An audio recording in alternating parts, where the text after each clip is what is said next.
When I bought my first car at 19, I didn't owe a single dollar on it. No debt, just freedom. And if you think that's impossible for you, watch this. Hey everybody, I'm Preston Callhammer, and I love helping people with their finances and their financial decisions. Buying a car without debt isn't just about money, it's about mindset. It gave me control over my money early on that set me up for success down the road. Stick around, and I'll tell you how to buy a car the smart way, avoid common mistakes, and in the process, save a ton. The first lesson that I learned is to know what you actually need.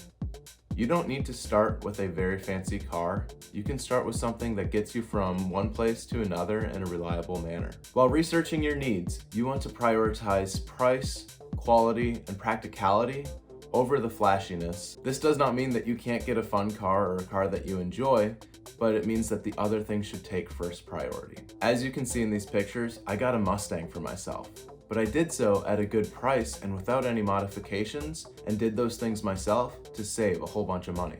If you can find a car or a type of car that's within your price range and you can do the work yourself to make it even better, that's the best thing that you can find. The next thing we need to know is that if we're going to buy in cash, we have to save before we can buy. The best way to do this is to consistently set money aside specifically for your car and keep building and building until you have enough to purchase. Choosing to go this route is what sets you apart from somebody that chooses to purchase with a loan. In the book of Proverbs, the Bible says that the borrower is servant to the lender. We don't want to be a servant to somebody else using their money and having to pay them back even more than what they paid us. The method for making this happen is really the same as buying a car with a loan, but it's just in reverse. So instead of waiting until we have the car to pay it off afterward with interest, we start setting aside money before we have the car until we have enough money to buy the car entirely. A third thing to know is that we need to do our research first. Whenever you go to see a car or even purchase a car, you want to be able to confidently speak into and know what you're looking for about that car. That's why it's important that you do research ahead of time so that you're not left in the dark on any issue that might be there. I highly recommend this tactic so that you don't have to pay somebody else to check out the car for you. Some of you might have a great mechanic that will do this for free. If that's the case, I would say take them up on it. But if you're paying somebody else to do a check that you probably could do yourself, just take the time and do some research on that type of car, and you should be able to look into most things on your own. The fourth thing to consider is the total cost of ownership. This means anything that you would pay to own the car, including taxes, title, all the different fees that might come with bill of sale, and insurance moving forward. There's another verse in the book of Proverbs that says that if you're going to build something, nobody would do so without considering how much it costs ahead of time. The same thing is true here when buying a car. We want to consider all of the cost of ownership, so anything that comes along with it and anything that we'll be paying out of pocket for that car, so that we can have a full estimate of how much money we need to have prepared to buy it in cash. The fifth lesson is that we need to be patient and wait for the right deal. For me, I waited about 6 months looking for a car, trying to find the right deal before I actually made the purchase. I know for a lot of people that might not be realistic depending on your situation if you have another car available at the time, but you still want to be careful not to rush the process and just jump on whatever car shows up first. The sixth lesson to consider is finding the right deal.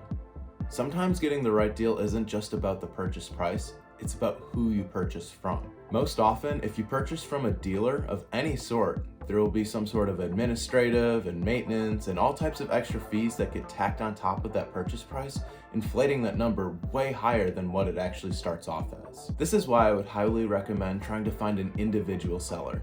That's what I did. My car was just sitting on the side of the road when I bought it. And even though that's something that's not as common in our current society, there's a lot of value in finding an individual and trying to work with them on negotiation rather than trying to do so with a dealer who might have all types of extra fees and extra costs. So far, I've bought 2 different cars in cash from individual sellers. Both times I met them at the tax collector's office, which is the Florida equivalent of the DMV, where we can do the title and paperwork right in front of one of the clerks that works there, so we can ensure a clean transfer of the sale and nothing fishy happening. Both times it's gone great, and I would highly recommend. The seventh thing that I learned by paying cash for my car is having a walkaway price. This is not the price that you have to spend. This is the price that you're willing to spend on this specific car.